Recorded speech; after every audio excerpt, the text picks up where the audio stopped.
नमस्कार दोस्तों, स्वागत है आपका हमारे चैनल में। हमारी आज की कहानी है आत्मसम्मान की लड़ाई। आज घर का माहौल बड़ा ही गहमा गहमी वाला था। अचानक एक साथ पूरा परिवार यहाँ मौजूद था। न सिर्फ रश्मि के ससुराल का बल्कि उसके मायके का भी। वह परिवार जिसके सदस्यों के पास बिल्कुल भी वक्त नहीं था, आज अचानक यहाँ सब इकट्ठे हो गए थे। रश्मि की परेशानियों को ना सुनने वाला परिवार आज सिर्फ एक फ़ोन कॉल पर ही अपने अपने घरों से निकलकर यहाँ आ गए। जिसे मन में जो आ रहा था वो बोले जा रहा था। ससुराल वाले अपनी तरफ से शिकायत करते और मायके वाले अपनी तरफ से जवाब देते। दोनों तरफ माहौल गर्म था। बस उस बड़े से हॉल में बैठकर सब अपने अपने मन की भड़ास निकालने जा रहे थे। और रश्मि, वह तो एक कोने में चुपचाप खड़े होकर सबकी बातें सुन रही थी। उसकी नज़रें अभी भी फर्श पर थी। वह किसी को नज़रें उठाकर देख भी नहीं रही थी, या शायद देखना भी नहीं चाहती थी। एक साल पहले तक उसकी ज़िंदगी कितनी खूबसूरत थी। माँ पापा की लाडली बेटी थी। घर में भैया भाभी दोनों थे। अभी अपने ग्रेजुएशन के पहले साल में थी। उस दिन जब वह कॉलेज से लौट कर आई तो घर के बाहर भीड़ इकट्ठी थी। किसी ने बताया कि मम्मी पापा का एक्सीडेंट हो गया है। सुनते ही बदहवासी सी घर के अंदर दौड़ी भागी। भाभी घर में अकेली थी। थोड़ी देर बाद भैया की कार घर के बाहर आकर रुकी। वहां उसमें से 2 डेड बॉडीज को निकाला गया। मम्मी पापा इस दुनिया से जा चुके थे और यहाँ रश्मि की दुनिया पूरी तरह से बदल गई। 15 दिन तो क्रियाक्रम में ही निकल गए, पर उसके बाद भाभी और भैया का व्यवहार उसके लिए बदलने लगा। वह तो घर की लाडली बेटी थी, पर अब हालात वैसे ना थे। भैया भाभी ने अपनी पढ़ाई छुड़वा दी, यह कहकर कि तुम हमारी जिम्मेदारी हो और ज़माना खराब है, हम तुम्हें अकेले बाहर नहीं जाने देंगे, घर का काम सीखो, ससुराल में यही काम आएगा। 2-3 महीने होते होते भाभी ने उसकी शादी की रट लगा दी। बड़ी मुश्किल से भैया भाभी मम्मी की बरखी तक रुके थे।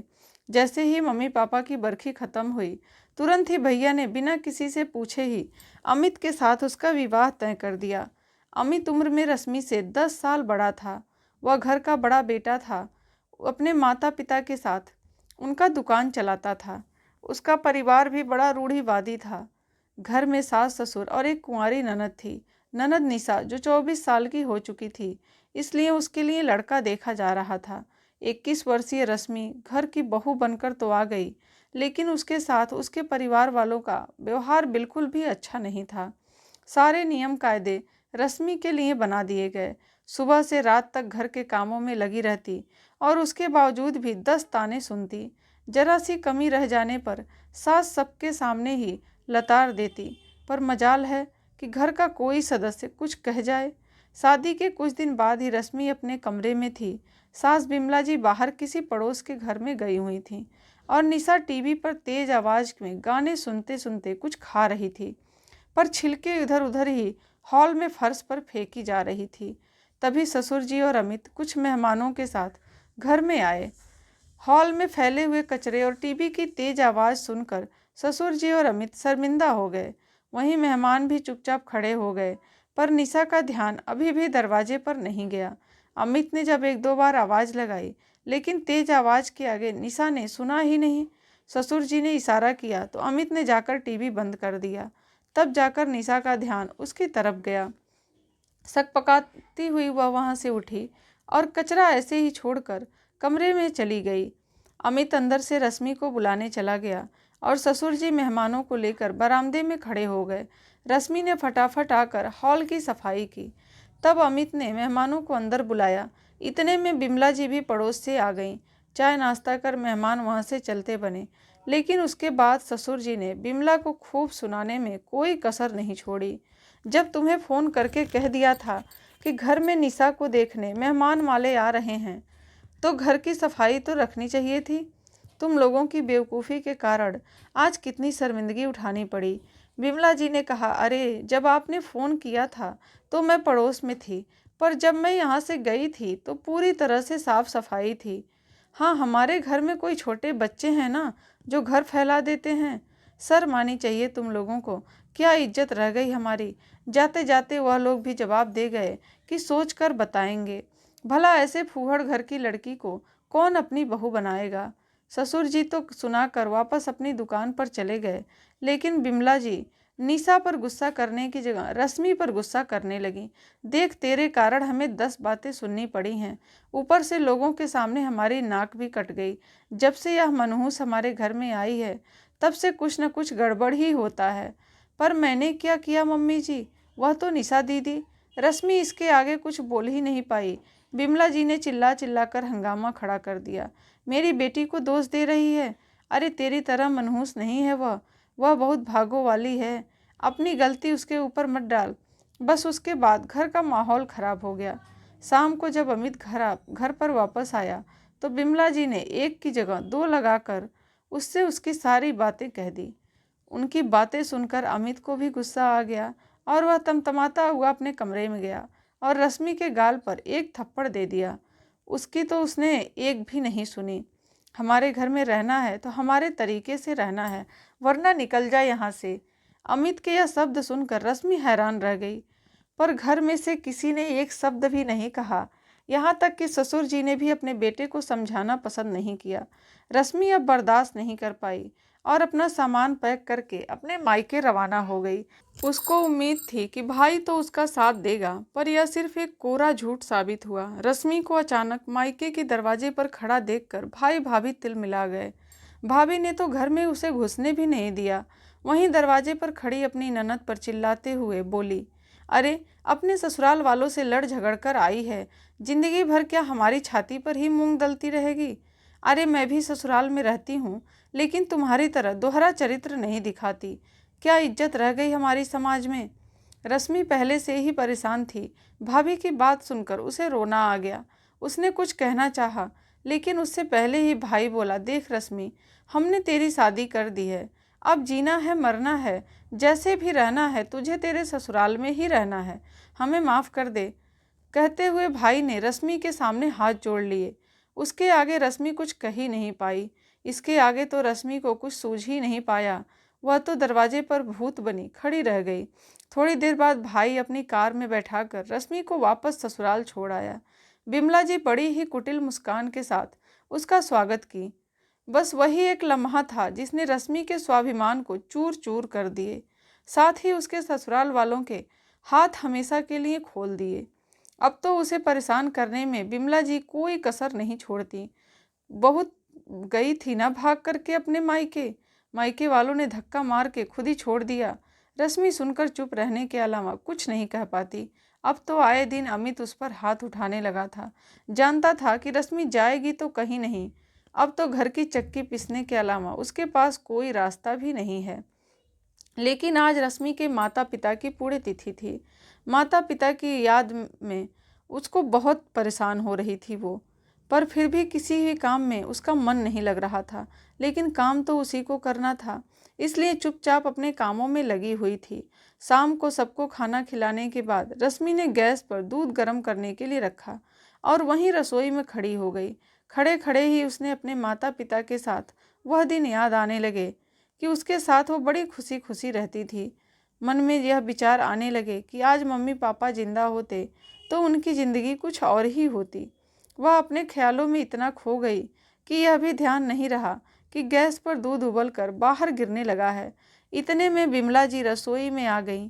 हालांकि दूध थोड़ा बहुत ही उबलकर गिरा था, लेकिन उन्होंने इसी बात का हंगामा खड़ा कर दिया। यह दूध क्या तेरे मायके वालों ने लाकर रखा है? पैसे नहीं लगते क्या इसके, जो नुकसान कर रही हो? मम्मी जी, वो आज मम्मी पापा की पुण्यतिथि थी तो इसलिए उनकी यादें। रश्मि ने इतना कहना चाहा, पर उससे पहले ही बिमला जी बोली, अरे अपनी मम्मी पापा की याद में आंसू बहा रही है, और यहाँ जो हमारा नुकसान हो रहा है उसकी भरपाई क्या तेरे मरे हुए माता पिता करेंगे? यह बात रश्मि की सहन नहीं हो पाई और वह बोली, भला मेरे मम्मी पापा को बीच में क्यों घसीट रही हो आप? गलती मैंने की है ना तो मुझे सुनाइए, मेरे मम्मी पापा को नहीं। ओहो, मम्मी पापा के नाम पर गूंगी बहू के भी मुंह में जुबान आ गया। भूल गई कैसे तेरा भाई तुझे यहाँ पर छोड़कर गया था। बिमला जी अपनी भी धुन में बोली जा रही थीं। उनकी बातें सुनकर रश्मि अपने कमरे में आ गई, लेकिन बिमला जी इतनी आसानी से उसका पीछा कहाँ छोड़ने वाली थीं। वह भी उसके पीछे पीछे कमरे में आ गई और आते ही बोली, लगता है अभी कुछ दिन पहले वाली मार का असर कम हो गया है, आज फिर से डोज देना पड़ेगा तुझे। इतने में अमित भी कमरे में आ गया और बिमला जी ने एक की जगह दो लगाकर उससे सारी बातें कही। बातें सुनकर अमित बोला, बिना मार खाए कभी सीधे चल ही नहीं सकती है ये, मैं इसे अभी बताता हूँ।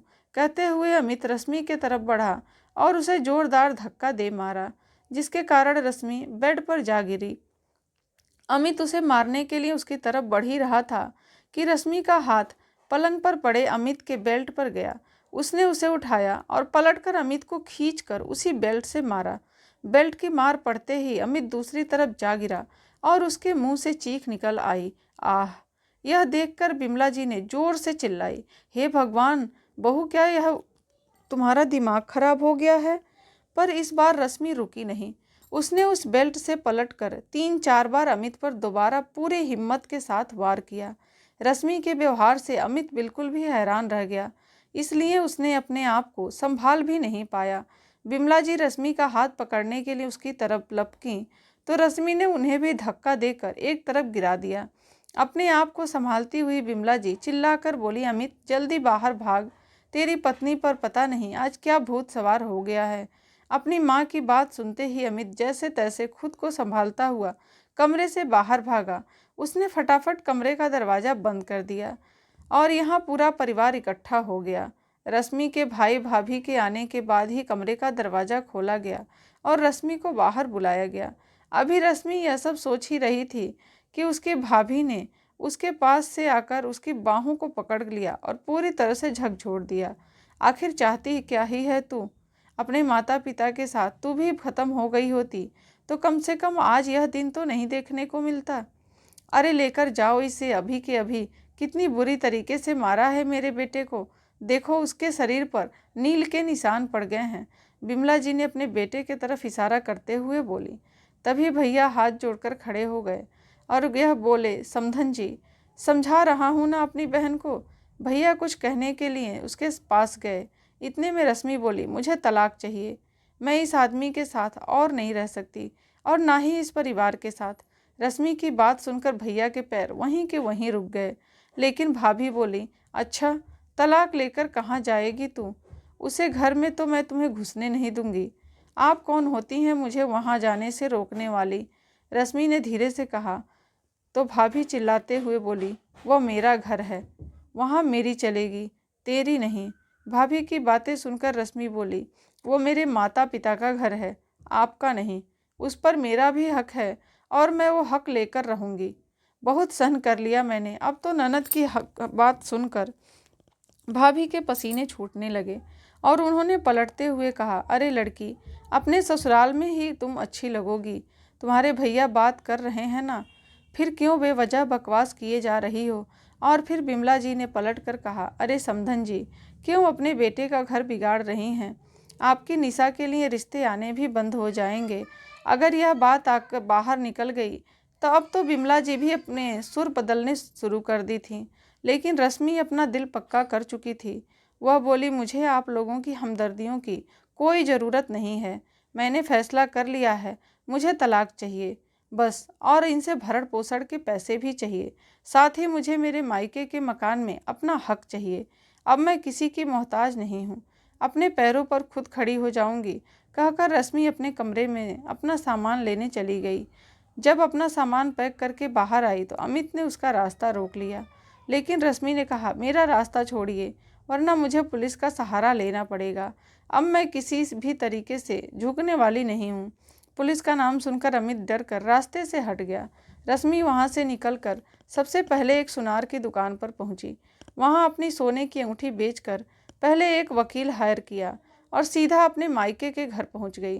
भाभी ने दरवाज़ा खोलने से इनकार किया तो पुलिस की मदद लेकर घर का दरवाज़ा खुलवाया और घर में दाखिल हो गई। रश्मि का यह रूप देखकर भाई भाभी ने अपने आप ही घर के मकान में उसे उसका हिस्सा दे दिया, जिससे उसके हिस्से में 2 कमरे का मकान आया। एक कमरे में वो खुद ही रहने लगी और दूसरा कमरा किराए पर दे दिया। वहीं तलाक में आए भरण पोषण के पैसे से अपनी आगे की पढ़ाई शुरू की, साथ ही आस पड़ोस के बच्चों को ट्यूशन पढ़ाने लगी। उच्च शिक्षा प्राप्त कर आज वह खुद एक वकील बन चुकी है। आशा करती हूँ दोस्तों यह कहानी आप लोगों को बहुत अच्छी लगी होगी। इस कहानी से हमें सीखने को मिलता है कि किसी भी बात की हद होती है। दोस्तों, कहानी अच्छी लगी हो तो वीडियो को लाइक करें और हमारे चैनल इस पर नए हैं तो चैनल को ज़रूर सब्सक्राइब करें। कहानी को अंत तक सुनने के लिए बहुत बहुत धन्यवाद।